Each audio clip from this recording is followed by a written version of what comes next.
Welcome back to the bench. Today we have a TK-730, I believe it is.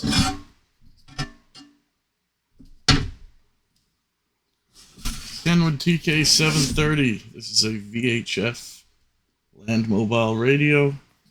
It was previously a BC rail radio, so this may have been either on a train or on a service vehicle for the railroad. Now, I don't know if it works. It probably doesn't work. So we're going to dive in, and the first thing we're going to do is change out this connector, because this is not a standard Kenwood connector for power. It's a strange one, and I'm going to change it out to one of these standard Kenwood ones. We'll replace that. And then I can test it, because I don't have a plug for this, and I don't plan on buying any just because they're kind of useless. I prefer the good old T connector myself, but yeah. So let's get started. Let's open this thing up and take a look at it, and we'll change that out, put some power into it, and see what we're dealing with.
Okay, so just wondering why this thing isn't powering on, and I thought, well, it's an old Kenwood. Old Kenwoods that don't have speakers in them have external speakers that go to this plug back here, and there's usually a jumper on that plug as well for the option of having a ignition input to power the radio on and off with your key. So I went into the manual here, and as you can see, Pin number 3 goes to 12 volts DC. Pin number 3, if you use this pin, blah blah blah, for ignition input. So it must be programmed to have an ignition input. So I'm just going to try doing a little jump on pin 3 here.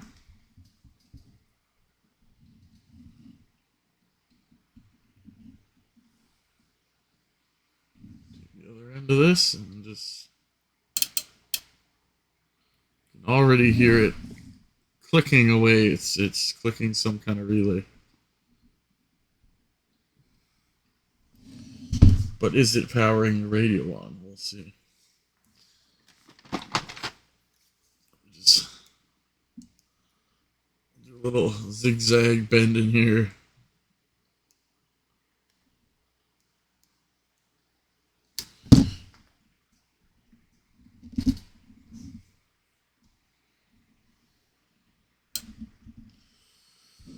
There we go. I heard a click.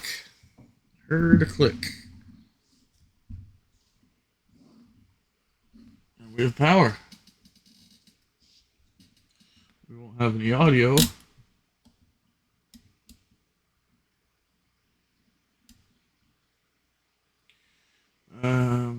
Why is it flashing?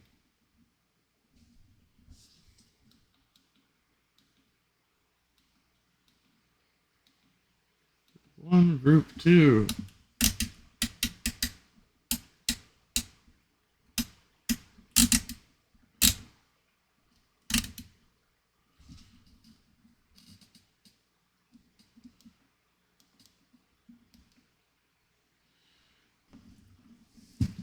But that's a start. So, see if I can dig up a Kenwood speaker. I have Kenwood speakers.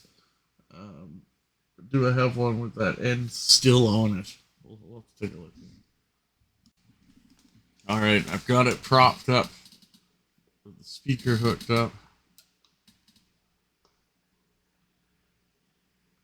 Heard a little sound.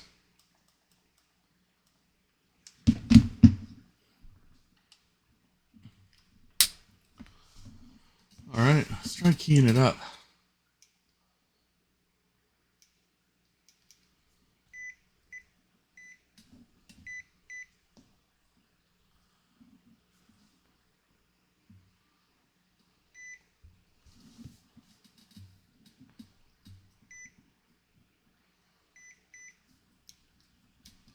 Will not let me key up. Alright, so we've got the radio jigged up now. I've got my lovely universal programmer here that I've built.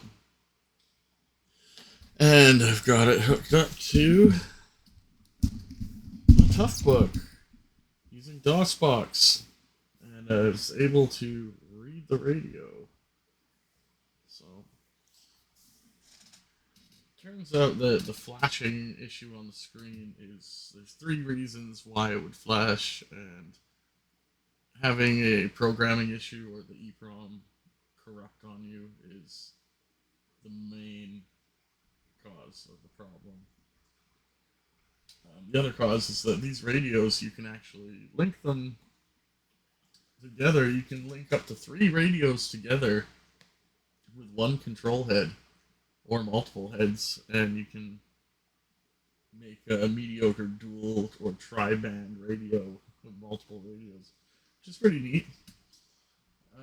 So if it's set up for that, expecting to see another radio, that can cause issues too. But here we see in our programming it's set up for single band, single head, which is what we have right now. All the programming here looks good.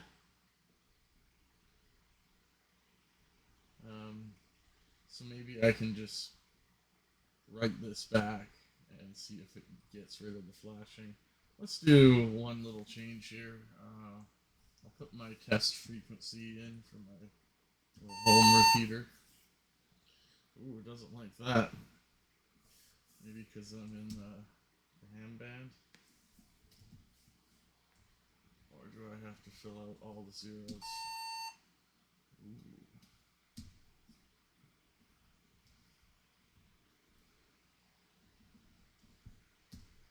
Yeah, doesn't like me going out of bands. Oh, because it's 150 to 174. So I'm gonna put in lad 1 here.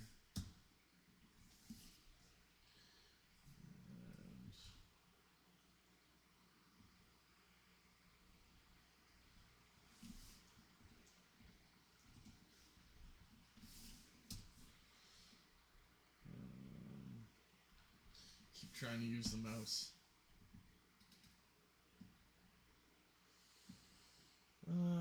So it is a 32 channel, but I'm gonna attempt to do a mod in it to get more channels. Just want to get the radio going first. So this is what the keys do. Squelch, speaker PA, do that scan. Okay.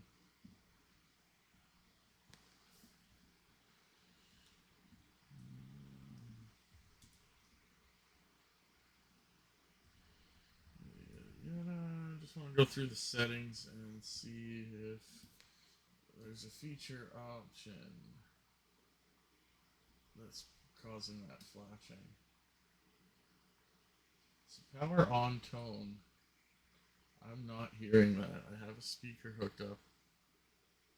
I haven't tested that speaker, to be honest with you. But there is a speaker there. Control tone. Yeah, I don't hear any kind of tones pressing buttons.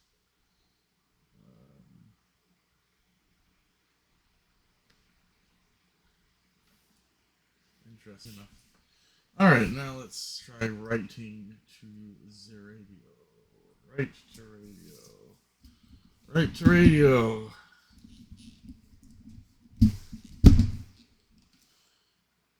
Okay.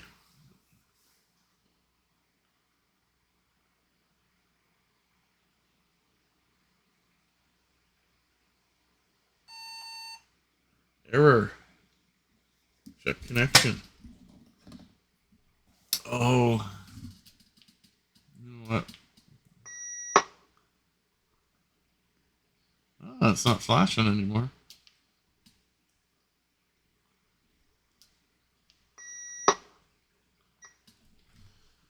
So I have to do that every single time. Yes. Okay. That's disappointing.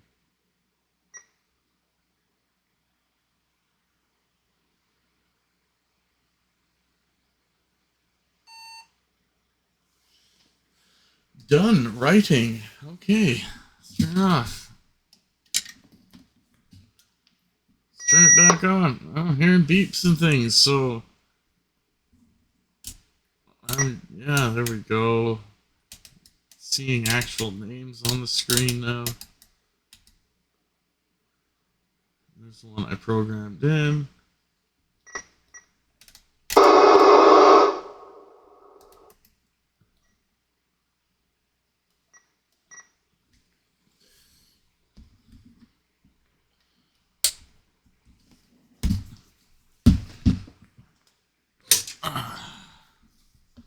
So now I'm going to key up. Let's see.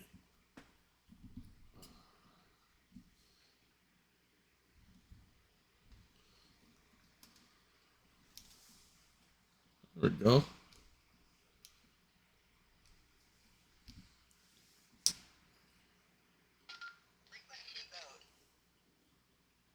Panel mode.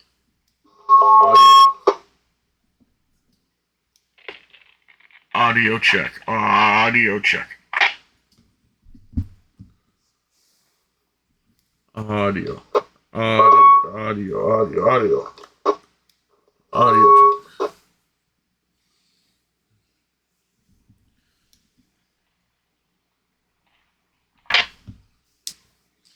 Alright, well, it's good to know that that's working. What can we do with it? I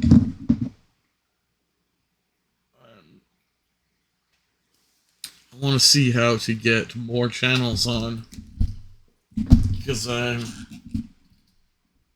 this isn't going to do too much for me, only having 32 channels. It's kind of useless. I mean, 32's not the end of the world, but 160 would be good. So let's look into that. Here is the original power and accessory plate, which came out of the back of the radio here. And I'm going to modify it to get rid of both of these.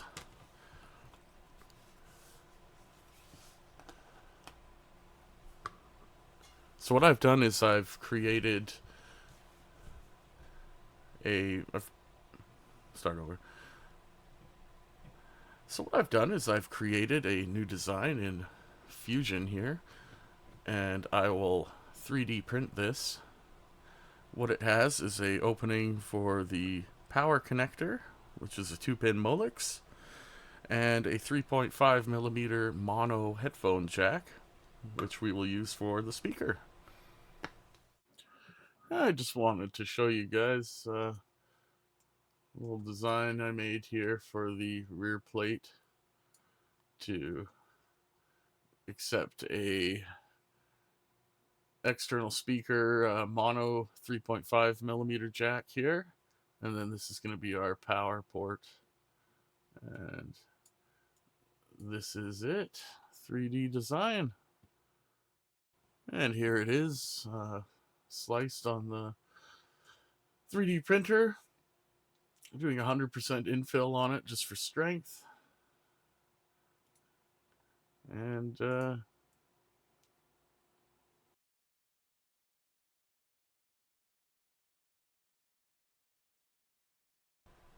here's the finished project.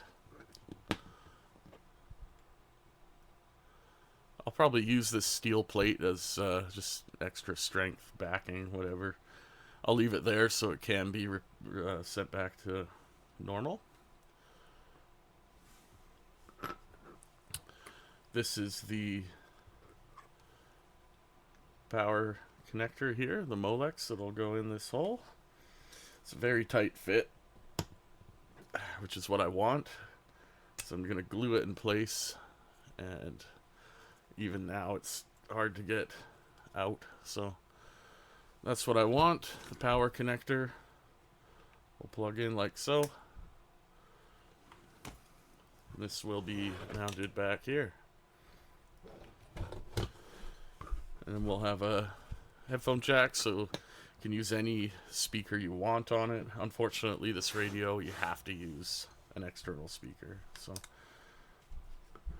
we'll salvage these power leads. And then I think what I'm going to do is there's enough room in here that I can leave this in the radio, fold it in, so it can be reversed. And then we'll just tap off of these lines for the speaker output.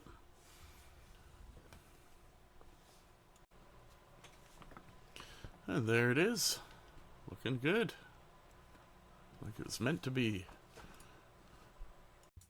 Alright, well I think we'll wrap this up here. We got this radio going and programmed, and I think a future video will be adding more channels to this radio, which involves replacing the memory EEPROM chip. And I know there is a special Kenwood part for it, but I'm wondering if we could just find the generic ROM and source some of those and see what's involved in swapping that over. So that'll be a future video. For now, we just got this one running and ready to go. So let me know if you like what you see, and if you want to see any more videos like this, leave a comment, a thumbs up, subscribe. It all helps the channel, and we'll catch you on the next one. Thanks.